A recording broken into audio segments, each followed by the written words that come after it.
نہیں فوجی بندہ ہے، اسے جہاز کی حفاظت اور کسی بھی قسم کی دراندازی روکنے کی ذمہ داری دے دو۔ مارٹن نے توصیفی نظروں سے دیکھا۔ جیسے تم چاہو۔ جیری اٹھنے لگا تو مارٹن نے کہا، میں ایک اور بات تمہیں بتا سے بیٹھ گیا۔ مارٹن بولا، کل سورج گرہن لگنے والا ہے، یہ مکمل گرہن ہوگا۔ جیری ہنسا، تمہارا ہوم ورک شاندار ہے، یعنی جنگلی فی الحال ہمیں بھون کر نہیں کھا سکیں گے۔ مارٹن پر اس ہنسی نے کوئی اثر نہیں ڈالا۔ ہاں مگر اس دفعہ چاند گرہن بھی جلدی آ رہا ہے، ہمارے پاس 15 سے زیادہ دن نہیں ہے۔ دل میں مارٹن کو بھرپور تیاریوں اور پیش بندیوں کو سراتے ہوئے جیری نے اپنی نشست چھوڑ دی۔ تھوڑی دیر بعد وہ پالہوڈ جہاز کو چھوڑ رہے تھے۔ پالہوڈ نے ایک جدید ترین ساخت کا گول منتخب کیا تھا اور جیری نے جرمن لوگر۔ جیری نے ایک لاہ عمل طے کر لیا تھا اور پالہوڈ کو بھی مختصراً اس سے آگاہ کر دیا تھا۔ جہاز پر گرم ہوا والے سفری غبارے موجود تھے۔ ایک چھوٹے غبارے نے گھنٹوں کا سفر منٹوں میں کیا تھا اور ان دونوں کو مالوسر قبیلے کی زمینوں سے کچھ فاصلے پر اتار کر واپس چلا گیا۔ اس غبارے کو آپریٹ کرنے کے لیے سلویا ساتھ آئی تھی۔ وہ اس کام میں خصوصی مہارت رکھتی تھی۔ ہوا کے موافق رخ کے سبب سلویا نے غبارے کے استعمال کا مشورہ دیا تھا۔ تھوڑی دیر میں وہ دونوں قبیلے کے اندر تھے۔ اس قبیلے کا سالانہ چڑیلوں کا میلہ شروع ہونے والا تھا جو خاصی شہرت و مقبولیت حاصل کر چکا تھا۔ مقامی افراد سے زیادہ سیاح چڑیلوں اور بھوتوں کا روپ دھار کر اس میلے میں شریک ہوتے تھے۔ اسی سبب آج کل یہاں سیاحوں کی بھرمار تھی۔ ان دونوں پر بھی کسی نے توجہ نہیں دی۔ تھوڑی دیر بعد وہ دونوں مالوسر قبیلے کے سردار رنگ پرد کے کئی حصوں پر مشتمل اور مضبوط جھونپڑے کے سامنے پہنچ گئے۔ دروازے کے باہر ایک کرسی پر اپنے مخصوص لباس میں ایک پہرے دار بیٹھا تھا۔ یہ صرف سیاحوں کو لبھانے کے لیے تھا۔ اس کے ہاتھ میں موجود بھالے کا پھل اور پاس رکھے تیر پلاسٹک کے تھے جن پر دھاتی رنگ چڑھایا گیا تھا۔ انہیں سیاح جان کر پہرے دار نے اپنے پیلے دانتوں کی نمائش کی اور جھک کر سلام کیا۔ ایسے سیاحوں سے اکثر غیر ملکی کرنسی اور خاص طور پر ڈالرز بھی مل جاتے تھے۔ جیری جب پہلے یہاں آیا تھا تو رات کا وقت تھا اور کسی پہرے دار کا نشان بھی نہیں تھا۔ جیری نے بٹوا نکالتے ہوئے کہا، ہم سردار سے ملنے کے لیے آئے ہیں۔ پیر سے جھانکتے ڈالرز دیکھ کر پہرے دار کی آنکھ بھر آئی۔ اس نے بھی ہسپانوی میں جواب دیا، سردار سے ملنے کے اوقات مخصوص ہیں اور اپنے گھر پر تو مل ہی نہیں سکتا۔ شام کو تم لوگ سردار سے ورائٹی شو کے وقت مل سکتے ہو۔ جیری نے 10 ڈالرز کے چند نوٹ نکالے۔ پہرے دار نے ہونٹوں پر زبان پھیری، لیکن چاہو تو میں کوشش کر سکتا ہوں۔ جیری نے وہ نوٹ اسے تھمائے تو اس کی خوشی دیدنی ہو گئی۔ جیری نے کہا، سردار کے ساتھ مخصوص ماحول میں چند تصویروں کے عوض ہم سردار کو بھی 500 ڈالرز پیش کر دیں گے۔ یہ سنتے ہی پہرے دار کے جسم میں بجلی سے دوڑ گئی۔ تم لوگ محض 2 منٹ انتظار کرو۔ اس نے نوٹ اپنے چوغے کی جیب میں ٹھونسے۔ ہم باہر ہی ہیں۔ جھونپڑے کا دروازہ کھولتے پہرے دار رک کر پلٹا۔ اس کے چہرے پر الجھن تھی۔ تم لوگوں کے پاس کیمرہ تو نظر نہیں آ رہا، تصویریں اپنی آنکھوں سے بناؤ گے؟ جیری نے فوراً اپنی جینز کی پاکٹ پر ہاتھ مارا۔ موبائل ہے نا؟ اس کا کیمرہ شاندار ہے۔ پہرے دار نے مطمئن انداز میں سر ہلایا اور جھونپڑے میں داخل ہو گیا۔ جیری نے اس کے مشاہدے کو زیر لب گالی دی اور پالہوڈ سے کہا، تم نے اس مسخرے کو اندر گھسیٹ لینا ہے، بے فکر رہو۔ پالہوڈ نے بڑے اعتماد سے کہا۔ تھوڑی دیر گزری تھی کہ پہرے دار نے سر دروازے سے نکالا اور انہیں اندر آنے کا اشارہ کیا۔ اسی جھونپڑے کے اس کمرے کو ڈرائنگ روم کہا جا سکتا تھا۔ مخصوص پودوں کی ٹہنیوں کی چھالوں سے بنا ہوا فرنیچر اور مٹی کی دیواریں قبیلے کی ثقافت سے رنگین نظر آ رہی تھی۔ لٹکی ہوئی توند والا سردار باچھے پھیلائے کمرے کے وسط میں ان کا منتظر تھا۔ یقیناً 500 ڈالرز کی خوشگوار آواز اس کے کانوں تک پہنچ گئی تھی۔ ان دونوں پر نظر پڑتے سردار کی باچھیں سکڑ گئی اور آنکھوں میں واضح الجھن نظر آنے لگی۔ پہرے دار نے واپس نہ جا کر ان کا کام آسان کر دیا تھا۔ جیری نے سردار کو خوشگوار انداز میں ہاتھ ملایا۔ اس کی ساری حسیات بیدار تھی۔ وہ جھونپڑے میں کسی اور کی موجودگی کا اندازہ لگانے کی کوشش کر رہا تھا۔ اہل خانہ کی موجودگی ممکن تھی۔ بلبلے سردار نے الجھن آمیز انداز میں انگلی اٹھائی۔ تم دونوں سے شاید پہلے بھی ملاقات ہو چکی ہے۔ جیری اور پالہوڈ کی نگاہیں ملی۔ وہ بیک وقت حرکت میں آئے۔ جیری نے اطمینان سے بازو گھما کر سردار کی گردن میں ڈال دیا۔ پالہوڈ نے بھی یہی داؤ آزمایا تھا، البتہ اس نے گردن پر زیادہ دباؤ ڈالنے کے بجائے آسان طریقہ اپنایا تھا۔ کولٹ نکال کر پہرے دار کی پیشانی سے لگا دیا تھا۔ سردار بھوچکا رہ گیا۔ کوئی آواز نکالنے سے پہلے وہ جیری کے بازو کے دباؤ سے دوہرا ہو کر جیری کے بغل سے آ لگا تھا۔ دوسری طرف چوکیدار کا رنگ زرد ہو گیا اور جسم کپ کپانے لگا تھا۔ جیری نے جھک کر سردار کے کان کے قریب سرگوشی کی۔ ہاں مگر تم نے اچھے میزبان ہونے کا ثبوت نہیں دیا تھا۔ ہمارے متعلق معلومات کسے بیچی ہیں؟ جاری نے پولیس والوں کے روایتی تفتیش کا انداز اپنایا تھا۔ ان کے بارے میں سب سے بہتر معلومات سردار اور اس کے چند اعتماد کے لوگ ہی رکھتے تھے، اس لیے مشکوک افراد میں سر فہرست وہی تھے۔ گردن کے رگوں پر پڑنے والے دباؤ کے سبب سردار کا چہرہ سرخ ہونے لگا تھا۔ جاری کو لگا تیر نشانے پر بیٹھا تھا۔ سردار بولنے کی کوشش کر رہا تھا مگر آواز حلق سے نکل نہیں پا رہی تھی۔ جاری کی توجہ اندرونی دروازے کی طرف تھی مگر ابھی تک اس طرف خاموشی ہی طاری تھی۔ سردار کو بولنے کا موقع دینے کی غرض سے جاری نے دباؤ تھوڑا کم کیا۔ سردار نے بیٹھی آواز میں مشکل کہا، تمہارا الزام بے بنیاد ہے اور تم اپنے لیے بہت بڑی مصیبت مول لے چکے ہو، بہتر ہے۔ جاری نے اس کی آواز دوبارہ بند کر دی اور لیوگا نکال کر اس کا دستہ پوری قوت سے سردار کے منہ پر مارا۔ سردار کے سامنے کے دانت جو غالباً مصنوعی تھے داغے مفار کر دے گئے۔ پھٹے ہوئے ہونٹوں سے خون کا فوارہ ابل پڑا۔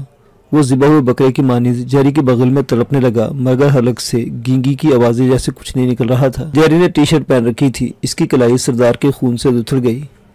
یہ منظر دیکھ کر پہرے دار کا رنگ خطرناک حد تک زرد ہو گیا، اس کا جسم تیزی سے پھڑپڑایا اور آنکھیں الٹ گئی۔ وہ بے جان توری کی مانند پال ہٹ کے بازو سے لٹکنے لگا۔ پال نے سمجھا شاید ڈرامہ کر رہا ہے، پہلے سے جھنجھوڑا اور پھر گردن چھوڑ دی۔ وہ مردہ چھپکلی کی مانند پٹ سے نیچے گرا۔ پال نے اس کی دھڑکن چیک کی تو وہ زندہ تھا مگر بے ہوش ہو گیا تھا۔ یقیناً کمزور اعصاب کا مالک تھا جو یہ دباؤ برداشت نہیں کر سکا، بے ہوش ہو گیا۔ پال نے جاری نے کہا، اس کے ہاتھ پاؤں باندھ دو اور منہ میں بھی کپڑا ٹھوس دو، ممکن ہے ہوش میں آ کر کوئی مسئلہ کھڑا کر دے۔ پال نے عقل مندی کا ثبوت دیتے ہوئے پہلے جھونپڑے کا دروازہ اندر سے بند کیا، پھر ایک ڈوری سے لٹکے آرائشی غلیچے کو اتار پھینکا اور اس سے بے ہوش چوکیدار کے ہاتھ پاؤں باندھ کر اس کے منہ میں کپڑا ڈال دیا۔ جاری نے سر سے اشارہ کیا، اس کمرے کا جائزہ لو۔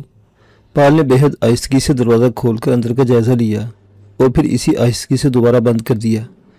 جاری کی استفساری نظروں کے جواب میں اس نے آہستہ سے کہا، کوئی عورت ہے اور گہری نیند سو رہی ہے، اسی دروازے کے قریب رہو۔ پال اسی جگہ رک گیا۔ جاری نے سردار کے چہرے پر ایک اور ضرب لگائی، زبان کھولتے ہو یا چہرے کا قیمہ بنا دو۔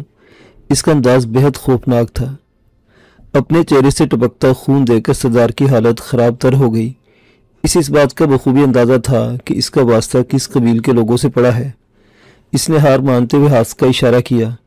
جیری نے گریب تھوڑی سی ڈھیلی کی۔ سردار نے کھانستے ہوئے مشکل کہا، مجھے معاف کر دو، اس سارا کیا دھرا میرے بھائی جالیس کا ہے، وہی غدار ہے اور اس نے فانگ کے ساتھ کوئی ساز باز کی ہے۔ جیری کو اندازہ ہو گیا کہ سردار بھائی کے سر الزام تھوپ رہا ہے۔ وہ خود بااختیار تھا، اس کے بغیر بھلا بھائی ایسی حرکت کر سکتا تھا۔ اسی سبب جیری نے بھائی کو چھوڑ کر فانگ پر توجہ دی۔ یہ فانگ کون ہے؟ جواب میں سردار نے فانگ کا سارا حدود اربہ بتا دیا اور مزید باتیں بھی اگل دی۔ جیری جان کر حیران رہ گیا کہ سردار چھوٹی مچھلی تھی، اس نے شاید بھائی کے ساتھ مل کر ہی معلومات بیچی تھی اور جہاز تک در اندازی کے لیے رہنمائی کی تھی۔ جہاز پر فانگ وغیرہ کیا کرنے گئے تھے؟ میں زیادہ نہیں جانتا۔ جیری سے پچکارا، میں جانتا ہوں مگر جتنا جانتے ہو وہ تو بتا دو نا۔ سردار نے خون تھوکا اور ہونٹوں کے درمیان سے نئے خلا کو چھوتے ہوئے کہا، جالیس نے ان کی جہاز تک رہنمائی کی تھی۔ وہ 2 افراد تھے، ان کے پاس جاسوسی کے آلات تھے۔ ان کی باتوں سے میں نے اندازہ لگایا تھا کہ وہ لوگ آلات جہاز میں نصب کرنا چاہتے تھے۔ دوبارہ خون تھوک کر اس نے مزید بتایا، ان دونوں میں سے ایک تو تمہارا پہلا گائیڈ ماچو تھا۔ اس انکشاف نے جیری کے سینے میں نئی آگ روشن کر دی۔ غداروں کے لیے اس کے دل میں ذرا بھی نرمی نہیں تھی۔ ماچو نے غداری کر کے ڈبل کراس کیا تھا اور سردار کا بھی یہی جرم تھا۔ ویسے بھی اس معلومات کے حصول کے بعد سردار کی زبان بند کرنا بے حد ضروری ہو گیا تھا۔ جیری کی گریپ سخت ہو گئی، سردار کی آنکھوں میں خوف اترا اور پھر ہمیشہ کے لیے منجمد ہو گیا۔ زوردار جھٹکے نے اس کی گردن کی ہڈی توڑ دی تھی۔ جیری نے اسے چھوڑا تو نیچے گر کر جان کنی کے عالم میں تڑپنے لگا۔ جیری نے پانی کی بوتل اٹھا کر بازو سے خون دھویا۔ پال ہسپانوی زبان نہیں سمجھتا تھا، اس والے نظروں سے جیری کو دیکھنے لگا۔ آؤ چلے، کام ہو گیا ہے۔ دروازے کے پاس رک کر جیری نے پہرے دار پر نظر ڈالی۔ اس کے منہ سے کپڑا نکال دو، کمزور بندہ ہے، مر ہی نہ جائے۔ پال نے تعمیل کی۔ وہ جیری سے ہر لمحہ متاثر ہو رہا تھا۔ جیری بلا شبہ ایک فطری لیڈر تھا۔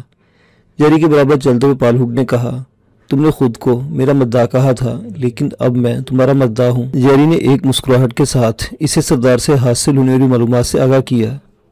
قبیلے کے بازار میں آتے جیری نے کہا، جلد بازی میں ہم سے غلطی ہو گئی۔ پال نے اسے سوال نظروں سے دیکھا، ہم نے جہاز سے رابطے کا کوئی ذریعہ نہیں رکھا۔ سیٹلائٹ فون لے آتے تو کم از کم وہاں جاسوسی کے آلات ڈھونڈنے کا تو کہہ سکتے تھے۔ اچانک ہی پال کا رنگ متغیر ہوا، ایک اور خطرہ بھی منڈلا رہا ہے۔ جیری نے کہا، جانتا ہوں تم یہ سوچتے ہو نا کہ